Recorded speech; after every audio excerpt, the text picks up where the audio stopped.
ત્યારે આણંદ મહાનગરપાલિકામાં કર્મચારીઓની હડતાલનો મામલો, જેમાં કોંગ્રેસ નેતા ભરતસિંહ સોલંકી મહાનગરપાલિકા કચેરી પહોંચ્યા હતા।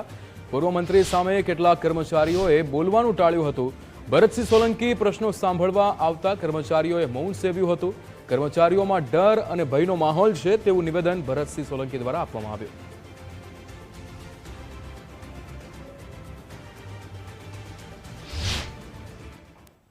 અને કાયમી જે કામ કરતા કર્મચારીઓ છે એના પ્રશ્નો અંગે એ લોકો ધરણા પર બેઠા છે અને આંદોલન કરી રહ્યા છે।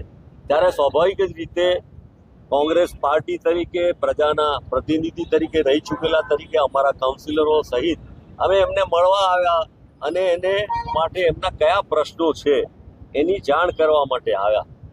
જે પ્રકારે સમગ્ર રાજ્યમાં કર્મચારીઓ અને ખાસ કરીને કોર્પોરેશન નગરપાલિકાઓમાં પ્રશ્નો ચાલે છે, પગાર વધારાના, કાયમી કરવાના અને એમની સાથે થતા અન્યાયો માટેના, એવી પરિસ્થિતિ અહીંયા જોવા મળી।